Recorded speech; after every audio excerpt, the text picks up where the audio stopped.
Romanos capítulo 8. A vida pelo Espírito. Portanto, agora já não há condenação para os que estão em Cristo Jesus, porque em Cristo Jesus, a lei do Espírito da vida libertou você da lei do pecado e da morte. Porque aquilo que a lei era incapaz de fazer, visto que estava enfraquecida pela carne, Deus o fez, enviando o seu próprio Filho, em semelhança à carne pecaminosa, como oferta pelo pecado. Assim, condenou o pecado na carne, a fim de que os preceitos da lei fossem cumpridos em nós, que não vivemos segundo a carne, mas segundo o Espírito. Quem vive segundo a carne, aspira ao que a carne deseja, mas quem vive de acordo com o Espírito aspira ao que o Espírito deseja. A aspiração da carne conduz à morte, mas a do Espírito conduz à vida e à paz, porque a aspiração da carne é inimizade contra Deus, pois não se submete à lei de Deus nem pode fazê-lo. Quem é dominado pela carne não pode agradar a Deus. Entretanto, vocês não estão sob o domínio da carne, mas do Espírito, se de fato o Espírito de Deus habita em vocês. E, se alguém não tem o Espírito de Cristo, este não pertence a Cristo. Mas, se Cristo está em vocês, o corpo está morto por causa do pecado, entretanto o Espírito está vivo por causa da justiça. Agora, se o Espírito daquele que ressuscitou Jesus dentre os mortos habita em vocês, aquele que ressuscitou Cristo dentre os mortos também dará vida ao corpo mortal de vocês, por causa do Espírito dele, que habita em vocês. Portanto, irmãos, somos devedores, não à carne para vivermos sujeitos a ela. Pois se vocês viverem de acordo com a carne, morrerão, mas se pelo Espírito fizerem morrer os atos do corpo, viverão, porque todos os que são conduzidos pelo Espírito de Deus são filhos de Deus. Pois vocês não receberam o espírito de escravidão, para novamente temerem, mas receberam o Espírito que os torna filhos por adoção, por meio do qual clamamos, Abba Pai. O próprio Espírito testemunha ao nosso espírito que somos filhos de Deus. E se somos filhos, também somos herdeiros de Deus e co-herdeiros com Cristo.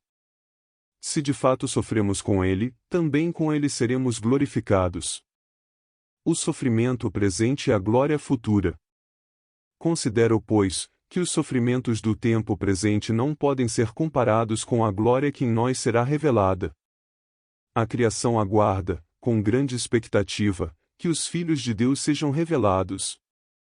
Pois a criação foi submetida à inutilidade não pela sua própria escolha, mas por causa da vontade daquele que a sujeitou, na esperança de que a própria criação será liberta da escravidão que conduz à decadência, para receber a mesma gloriosa liberdade dos filhos de Deus.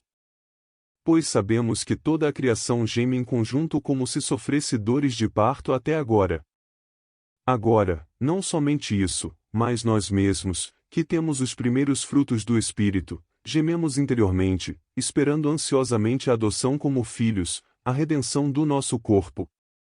Nessa esperança fomos salvos. Contudo, esperança que se vê não é esperança, pois quem espera por aquilo que está vendo?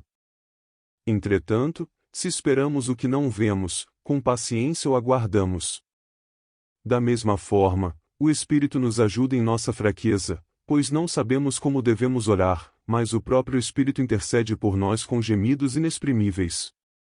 E aquele que sonda o nosso coração conhece a mente do Espírito, porque o Espírito intercede pelos santos de acordo com a vontade de Deus. Mais que vencedores. Sabemos que todas as coisas contribuem juntamente para o bem de todos aqueles que amam a Deus, dos que foram chamados de acordo com o seu propósito. Pois aqueles a quem previamente conheceu, também os predestinou para serem conformes à imagem do seu Filho, a fim de que ele seja o primogênito entre muitos irmãos. Aos que predestinou, também chamou, aos que chamou, também justificou, aos que justificou, também glorificou. Que diremos, pois, diante dessas coisas? Se Deus é por nós, quem será contra nós? Aquele que não poupou o seu próprio Filho, mas o entregou por todos nós, como não nos dará graciosamente com ele todas as coisas? Quem fará alguma acusação contra os escolhidos de Deus? É Deus quem os justifica. Quem os condenará? Foi Cristo Jesus que morreu, e mais, que ressuscitou. Ele está à direita de Deus e também intercede por nós. Quem nos separará do amor de Cristo? Será tribulação, ou angústia, ou perseguição, ou fome, ou nudez, ou perigo, ou espada? Como está escrito: por amor de ti, enfrentamos a morte o dia inteiro. Somos considerados como ovelhas destinadas ao matadouro. Mas em todas essas coisas somos mais que vencedores por meio daquele que nos amou. Pois estou convencido de que nem a morte, nem a vida, nem os anjos, nem os demônios, nem o presente, nem o futuro, nem poderes, nem altura, nem profundidade, nem ninguém em toda a criação será capaz de nos separar do amor de Deus que está em Cristo Jesus, o nosso Senhor. Aqui termina o capítulo 8, o capítulo 9 continuará no próximo vídeo. Não se esqueça de deixar seu like, se inscrever no canal e ativar o sino das notificações para receber novos vídeos. Que a graça do nosso Senhor e Salvador Jesus Cristo esteja sobre você e sua família. Até o próximo vídeo.